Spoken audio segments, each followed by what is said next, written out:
Hello story lovers, welcome back to my channel శృతిలయలు కథల ప్రపంచం. ఈరోజు కథ ప్రవరాఖ్య పార్ట్ 49.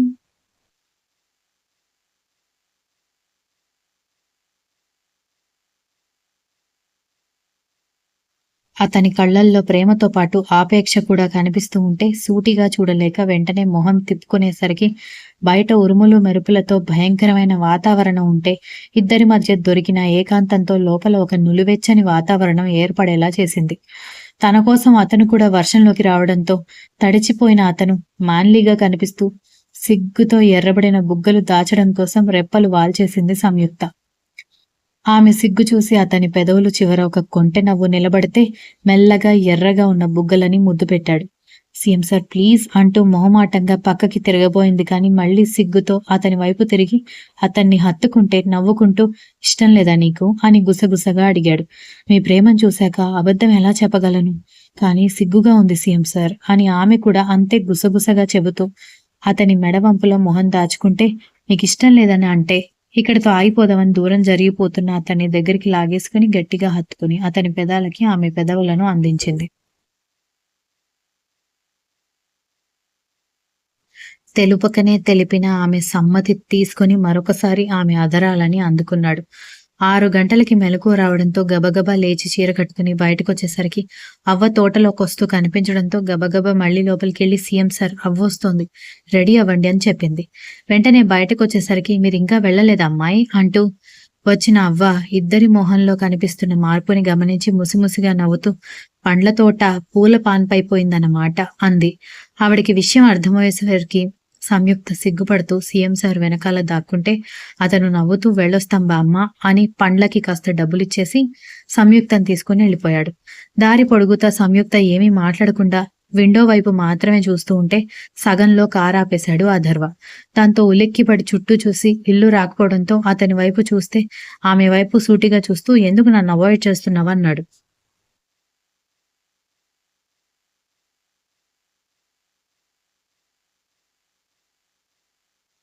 దాంతో నిలువు గుడ్లేసుకొని చూస్తూ నేను మిమ్మల్ని అవాయిడ్ చేయడం ఏంటి సీఎం సార్ అని అయోమయంగా అడగడంతో ఇందక్కడి నుంచే నేను నిన్ను ఒక 50 సార్లు చూస్తే నువ్వు మాత్రం విండో మాత్రమే చూస్తున్నావని అడిగేసరికి సంయుక్త తలదించుకొని అంటే చూడ్డానికి సిగ్గేసి మిమ్మల్ని చూడకుండా ఐ కాంటాక్ట్ అవాయిడ్ చేస్తున్నాను అంది. దాంతో మెల్లగా ఆమె చెవి దగ్గర కొంగి అన్ని సిగ్గుతెరలు రాత్రి దూరం అయ్యాక ఇంకా ఎందుకు సిగ్గుపడుతున్నావని అనేసరికి నవ్వుతూ మొహం తిప్పుకుంటే అతను కూడా నవ్వుతూ మళ్ళీ కార్ స్టార్ట్ చేశాడు. ఇంటికి వెళ్లేసరికి సంయుక్త కాస్త నీరసంగా అనిపించడంతో ఆమెని దగ్గరికి తీసుకోగానే ఒళ్లంతా కాలుతున్నట్టుగా అనిపించేసరికి సంయుక్త ఫీవర్ వచ్చినట్టుంది అంటూ 2 చేతుల్లో ఎత్తుకుని లోపలికి తీసుకెళ్లి సోఫాలో కూర్చోబెట్టి డాక్టర్కి ఫోన్ చేశాడు.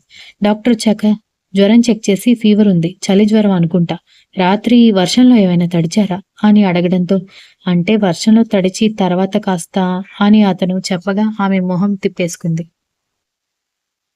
దాంతో డాక్టర్ నవ్వుతూ అవునా వర్షం పైగా ఆ ఎఫెక్ట్ అన్నీ కలిసి తనకి ఫీవర్ వచ్చింది, నేను ఇంజెక్షన్ చేస్తున్నాను, ఈ టాబ్లెట్స్ ఆఫ్టర్ మీల్స్ 3 times వాడండి అని చెప్పి టాబ్లెట్స్ ఇచ్చి డాక్టర్ వెళ్ళిపోగానే అతన్ని కొడుతూ డాక్టర్కి ఆ విషయాలన్నీ చెప్పడం అవసరమా అంది కోపంగా. అరే నాకు ఫీవర్ రాకుండా నీకు మాత్రమే జ్వరం ఎందుకు వచ్చిందని డౌట్ డాక్టర్కి వస్తుంది కాబట్టి రీజన్ ఇది అని క్లారిఫై చేశాను, అది కూడా తప్పేనా? అయినా డాక్టర్ దగ్గర లాయర్స్ దగ్గర నిజాలు దాచకూడదని బుగ్గగిల్లాడు. ఏడ్చినట్టే ఉంది, కానీ ఇంకొకసారి మనం పర్సనల్ విషయాలు ఎవరికి పడితే వాళ్ళకి చెప్పకండి. నిన్న మధ్యాహ్నం నుంచి మీ దయ వల్ల ఇప్పటి వరకు ఫుడ్ ఏమీ లేదు, నాకు బాగా ఆకలిస్తుంది సీఎం సార్ అని సంయుక్త ఏడుపు మొహం వేసేసరికి ఇద్దరికి ఫుడ్ ఆర్డర్ పెడతాను, నువ్వు స్నానం చేద్దు గాని పదా అంటూ రూమ్లోకి తీసుకెళ్లాడు. ఫ్రెష్ అయ్యాక కిందకి తీసుకుని వెళ్ళి డైనింగ్ టేబుల్ దగ్గర కూర్చోబెట్టి అంతకుముందే సంయుక్త స్నానం చేస్తుంటే వచ్చిన ఆర్డర్ తీసుకోవడంతో ఆ టిఫిన్ ప్లేట్స్లోకి వడ్డించి ఆమెకు ఒక ప్లేట్ ఇచ్చి తన ప్లేట్ తీసుకున్నాడు. ఆమె తినకుండా తన వైపే కోపంగా చూడడంతో ఏమైందని అయోమయంగా అడిగాడు. పెళ్ళాం జ్వరం వచ్చి ఇలా నీరసంగా ఉండడానికి కారణం మీరే కదా, బుజ్జగించి గోరు ముద్దలు తినిపించకుండా మీ పాటికి మీరు తినడానికి రెడీ అయిపోతున్నారేంటని ఉక్రోషంగా అడగడంతో నేను తినిపించడానికి ట్రై చేసినా దాన్ని కూడా నువ్వు మరో మీనింగ్ లో తీసుకుంటావని నీ ప్లేట్ నీకు ఇచ్చాను తల్లి అన్నాడు అధర్వ.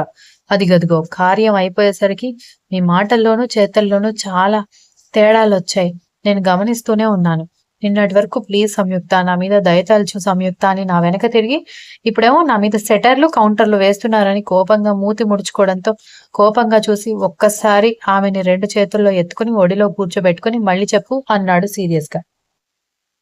అతను అంత కోపంగా అడిగేసరికి తడబడుతూ ఏమీ మాట్లాడకుండా ఉండేసరికి ఇద్దరు ప్లేట్స్లో ఉన్న టిఫిన్ ఒక ప్లేట్లోకి చేర్చి ఆమెకి తినిపిస్తూ తను తింటూ, నీ మనసైనా మారుతుందేమో కానీ నీ మీద ఉన్న ప్రేమ ఎప్పుడు మారదు సంయుక్త. అలాంటి ఇన్సెక్యూరిటీస్ ఏమున్నా చెప్పు, నా ఊపిరి ధారపోసైనా నేను ప్రూఫ్ చేసుకుంటాను అనగానే ఏదో ఆట పట్టించడానికి అన్నాను లేండి సీఎం సార్ అంటూ హత్తుకుని పోయింది సంయుక్త. గదిలో అటూ ఇటూ తిరుగుతున్న నిర్మలాదేవి తన మనుషుల దగ్గరికి నుంచి ఫోన్ రావడంతో డోర్ దగ్గరికేసి డోర్ లాక్ చేసి బాల్కనీలోకి వెళ్లి చెప్పండి వాళ్ళెక్కడున్నారు అని అడిగింది. పెద్ద సీఎం బాబు గారు ఉన్నప్పుడు మీరు ఉండేవాళ్ళు కదమ్మా, ఆ ఇంట్లోనే ఉన్నారని చెప్పడంతో ఓహో పెళ్ళాన్ని తీసుకుని అక్కడికి చేరాడన్నమాట అనుకుని వాళ్ళేం చేస్తున్నారు ఏమైనా గమనించారా అని అడిగింది. నిన్న దగ్గరలో ఉన్న పండ్ల తోటకెళ్ళి రాత్రంతా అక్కడే ఉన్నారమ్మా. ఆ పండ్ల తోటని సాగు చేస్తూ ఒక ముసలవ్వ ఉండేది. కానీ పక్క ఊర్లో జాతర ఉండేసరికి పండ్ల బండిని తోసుకుంటూ ఆవిడ నిన్న వెళ్ళిపోతే వీళ్ళిద్దరూ మాత్రమే ఆ తోటలో ఉన్నారు అన్నారు వాళ్ళు. పైగా నిన్న వర్షం పడిన విషయం కూడా నిర్మలాదేవికి జ్ఞాపకం రావడంతో వాళ్ళిద్దరి మధ్య ఏం జరిగిందో ఊహించి పిడికిలి బిగించి అలాగే వాళ్ళని కనిపెడుతూ ఉండండి అనుకుంటూ కోపంగా అటు ఇటు తిరుగుతూ జ్యోతికి కాల్ చేసి ఎవరికీ కనబడకుండా తన రూమ్కి రమ్మని చెప్పింది.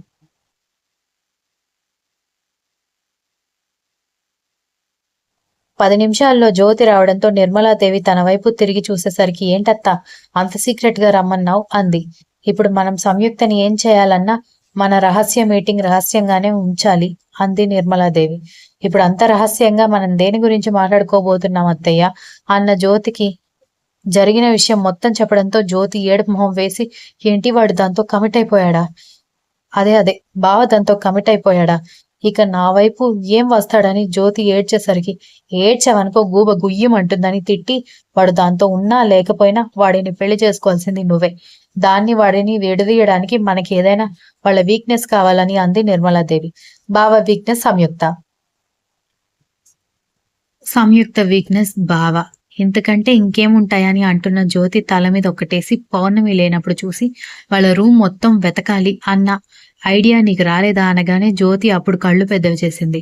ఇప్పటికైనా బల్బు వెలిగిందా, దాన్ని వాడి నుంచి దూరం చేసే అస్త్రాలు ఎంత చిన్నవైనా మనం వదలకూడదు అంది. కానీ అత్త పెళ్ళైనప్పుడు వేరే ఏదో గెస్ట్ హౌస్ లో ఉన్నారని చెప్పావు కదా, ఇక్కడ నీ గురించి తెలిసి క్లూస్ వదలకపోయి ఉండొచ్చు కదా అంది జ్యోతి. దానికి కూడా ఛాన్స్ ఉంది కానీ ఇక్కడైతే ఎవరికి డౌట్ రాదు, కానీ ఆ గెస్ట్ హౌస్ కి వెళ్తే ఖచ్చితంగా వాడికి ఇన్ఫర్మేషన్ వెళ్తుంది అంది నిర్మలాదేవి. సరే మన ఇంట్లో ఉన్న బావ రూమ్ ఒకసారి వెతుకుదాం, ఒకవేళ అక్కడ ఏమీ దొరక్కపోతే అప్పుడు ఆ గెస్ట్ హౌస్ గురించి ఆలోచించాలి అంటున్న జ్యోతి వైపు చూసి అయితే పౌర్ణమి హాల్లో లేనప్పుడే నువ్వు గదిలోకి వెళ్లి సర్చింగ్ చేయాలి, అది కాని చూసిందంటే మాత్రం నీ బెండు తీస్తుంది అని చెప్పింది నిర్మలాదేవి.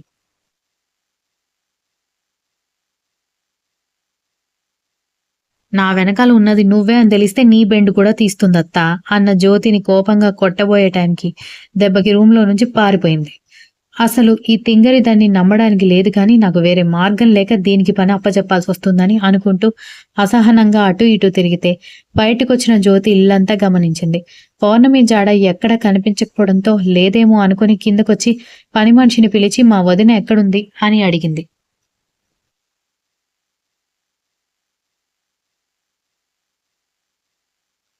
ఉదయాన్నే దినకర్ సార్ గారిని కలవాలని వచ్చేసరికి టైం అవుతుందని ప్రణయ్ బాబు గారికి చెప్పి పౌర్ణమి గారు వెళ్ళిపోవడం మేం చూసామమ్మా అని చెప్పింది పని మనిషి. దాంతో జ్యోతి తెగ సంబరపడిపోతూ ఇక నువ్వు వెళ్ళి నీ పని చూసుకోమని పని మనిషి వెళ్ళిపోయేదాకా ఆగి వెంటనే సంయుక్త వాళ్ళు ఇది వరకు ఉన్న రూమ్లోకి వెళ్లి లోపల నుంచి డోర్ క్లోజ్ చేసి మొత్తం గాలింపు చేయడం మొదలుపెట్టింది. పరుపుల మీద గాని కబోర్డ్స్ లో గాని ఏమీ దొరకపోయేసరికి నేను అనుకుంటూనే ఉన్నాను, ఆ మాత్రం తెలివిగా లేకుండానే మా బావ సీఎం అయిపోతాడా ఏంటి అనుకుంటూ మొత్తం రూమ్ అంతా వెతికినా ఏమీ దొరకలేదు. అదే విషయాన్ని నిర్మలాదేవికి మెసేజ్ చేసి రూమ్లో ఏమీ లేవని చెప్పి బయటికి రాబోయి డోర్ ఓపెన్ చేయగానే పౌర్ణమి రూమ్లోకి వెళ్ళిపోతూ కనిపించడంతో టక్కున డోర్ క్లోజ్ చేసేసి లోపల దాక్కుంది జ్యోతి. డోర్ క్లోజ్ చేసిన సౌండ్కి పౌర్ణమి వెనక్కి తిరిగి ఎవరంత గట్టిగా డోర్ క్లోజ్ చేశారో అర్థం కాక కిచెన్, సంయుక్త బెడ్రూమ్, ఆ పక్కనే ఉన్న 2-3 రూమ్స్ కూడా చూసి ఏమీ తేడాగా అనిపించకపోవడంతో ఫోన్ మాట్లాడుకుంటూ పైకి వెళ్ళిపోయింది. Continuous. If you like the story please like, share, comment and don't forget to subscribe.